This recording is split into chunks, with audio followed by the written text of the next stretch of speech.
नमस्कार माझ्या प्रेक्षकांनो, कशा आहात? माझ्या चॅनलवरती आपले स्वागत आहे। आज आपण पाहणार आहोत दैनंदिन जीवनातील अत्यंत महत्त्वाचे असे 15 किचन टिप्स जे तुम्हाला माहीत असणे आवश्यक आहे। चॅनलवरती जर तुम्ही नवीन असाल तर सबस्क्राइब करायला विसरू नका। तर आजच्या व्हिडिओला सुरुवात करूया। आजची आपली पहिली टिप आहे, जर तुम्ही पुलाव करत असाल किंवा मसाले भात करत असाल किंवा भाज्या करत असाल तर त्यामध्ये ताजे मटार जर तुम्हाला वापरायचे असेल तर त्याला थोडासा तेलाचा हात लावावा। तेलाचा हात लावल्यामुळे मटारचा जो हिरवा रंग आहे तो जशाच तसे राहते आणि त्याचे ताजेपणाही कायम राहते। शिवाय तेलामुळे मटर हे लवकर शिजतात।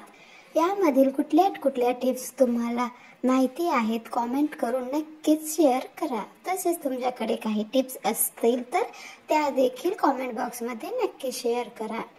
आपली पुढची टिप आहे, जर तुम्ही चटणी करत असाल व त्या चटणीचा रंग जर तुम्हाला हिरवागार हवा असेल तर चटणीचे वाटण वाटत असताना त्यामध्ये तुम्ही 1 ते 2 पालकाचे पाने आणि थोडीशी चवीनुसार कोथिंबीर व कढीपत्ता घालावा। यामुळे चटणीला रंग हे छान येते व चवीला पण चटणी ही छान लागते।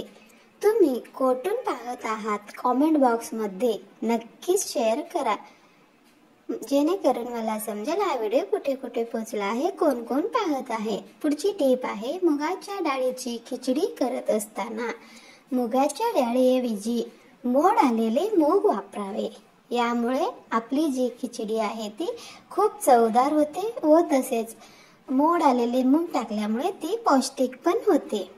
आपली पुढची टिप आहे, तंदुरी चिकन करत असताना छोट्या आकाराचे व कमी वजनाचे चिकन वापरावे। त्यामुळे ते लवकर शिजते व आपल्याला जास्त वेळही लागत नाही। इथपर्यंत बघितला असाल व्हिडिओ, थोडासाही आवडला असेल तर लाईक करायला विसरू नका, तसे शेअर करा। आपली पुढची टिप आहे, कोणताही पुलाव करत असताना पुलाव मोकळा व्हावा असे जर तुम्हाला वाटत असेल तर पुलाव करीत असताना तांदूळ हा जुना वापरावा। तांदूळ जर तुम्ही नवीन वापरला असेल तर पुलाव हे चिकट होते। त्यामुळे नेहमीच जुन्या तांदळाचाच पुलाव करावा व पुलाव करताना तांदळाच्या 1.5 पट पाणी घालावे। त्यामुळे पुलाव हे मोकळे होते, चिकट होणार नाही।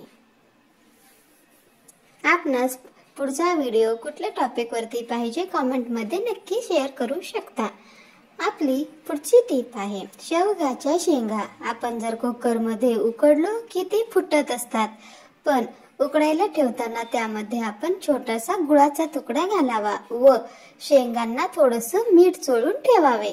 याने काय होते की शेंगामध्ये मीठ शिरते, त्यामुळे त्या चवीला चांगल्या लागतात व गुळामुळे आपल्या जे शेंगा आहेत ते छान शिजतात, त्या फुटत नाहीत। तर अशा प्रकारे तुम्ही शेवग्याची शेंगा एकदा शिजून बघा। इथपर्यंत व्हिडिओ पाहिल्यानंतर जर तुम्ही चॅनलला सबस्क्राइब केला नसेल तर प्लीज सबस्क्राइब करा, सबस्क्राइब करणं फ्रीच आहे।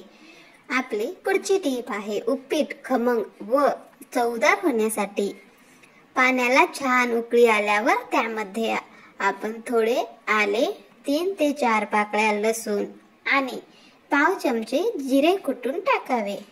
यामुळे चव छान येते। तसेच अर्ध्या टोमॅटोच्या फोडी घालाव्यात, त्यानेही त्याला खूप छान चव येते। आपली पुढची टिप आहे, मिरची भजे खाताना वरचे आवरण खातोत आपण व मिरच्या तिखट लागतात म्हणून त्या तशाच टाकून देतो। मग जर आपण हे भजे करायचे असेल तर भजे करायच्या आधी मिरच्या ह्या मध्यभागी चीर पाडून घ्यावे व त्यामध्ये हळद व मिठाच्या पाण्यामध्ये तासभर त्या मिरच्या ठेवाव्या व नंतर त्या कोरड्या कपड्याने पुसून पिठामध्ये घालून तळाव्यात। यामुळे काय होते की त्या मिरच्या कमी तिखट लागतात व हळदीमुळे त्याला खमंग चव येते व आपण अशा प्रकारे मिरची भजे केलं तर आपण मिरची सकट मिरची भजे खाऊ शकतो। व्हिडिओ थोडासाही जर आवडला असेल तर प्लीज लाईक करायला विसरू नका. लाईक करणे तुमच्यासाठी फ्रीच आहे.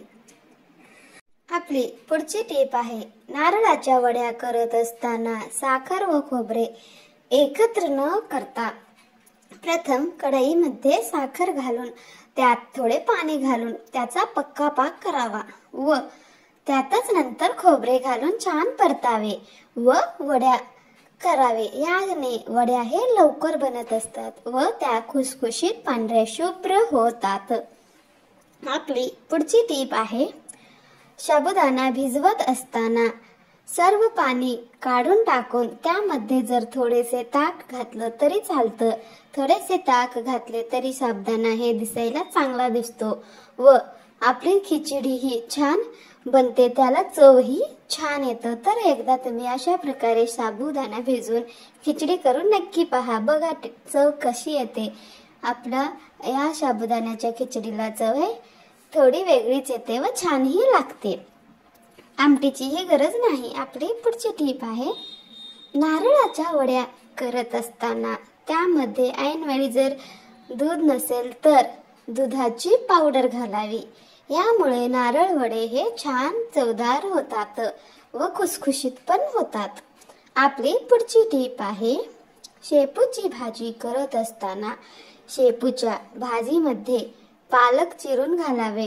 यामुळे शेपूचा जो उग्र वास आहे तो कमी होतो आणि भाजी चवीला छान व चविष्ट लागते व कोणाकोणाला शेपूची भाजी आवडत नाही ते देखील अशा प्रकारे भाजी केल्यानंतर छान आवडीने खात असतात.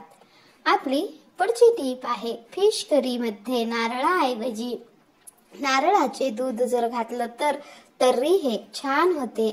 तसेच फिश करी मध्ये 2 ते 3 त्रिफळा टाकले तरी टेस्ट हे आणखीन वाढते, ते चवीला छान लागते. आपली पुढची टीप आहे, वांग्याचे भरीत जास्त टेस्टी बनवायचे असेल तर भरीत बनवते वेळेस त्यामध्ये जिरे, मोहरी आणि कढीपत्त्याचा तडका द्यावे. यामुळे वांग्याचे भरीत हे अजूनच छान चवदार टेस्टी बनते. आपली पुढची टीप आहे, जर आपणास पालकाची पातळ गरगट्टी भाजी करायची असेल तर अशी पालकाची पातळ भाजी करत असताना त्यामध्ये नारळाच्या दुधाचा थोडा वापर करावा व तूप व जिऱ्याची त्याला फोडणी द्यावी. म्हणजे त्यामध्ये तुम्ही मिरचीही घालू शकता. अशा पद्धतीने जर तुम्ही भाजी केलं तर ती चवदार होते. तर आजच्या आपल्या या स्पेशल किचन टिप्स कशा वाटल्या कॉमेंट करून नक्की सांगा. विसरू नका, आपल्याकडे जर काही अशा टिप्स असतील तर त्या देखील तुम्ही कॉमेंट बॉक्स मध्ये नक्की सांगू शकता. वाचायला ते मला आवडेल. आणि हो, जर तुम्हाला हा व्हिडिओ थोडासाही जर आवडला असेल तर कृपया लाईक करायला विसरू नका व तुमच्या मित्रपरिवारासोबत शेअर करा. जर तुम्ही चॅनल वरती नवीन असाल तर चॅनलला सबस्क्राईब करायला विसरू नका. तसेच सोबत बेल आयकॉन आहे ते देखील प्रेस करा, जेणेकरून तुम्हाला माझ्या प्रत्येक व्हिडिओची नोटिफिकेशन मिळेल. आपला मूल्यवान वेळ देऊन हा व्हिडिओ शेवटपर्यंत पाहिला त्यामुळे आपल्या सर्वांचे मनापासून धन्यवाद. तर भेटूया अशाच पुढच्या व्हिडिओमध्ये. तोपर्यंत नमस्कार.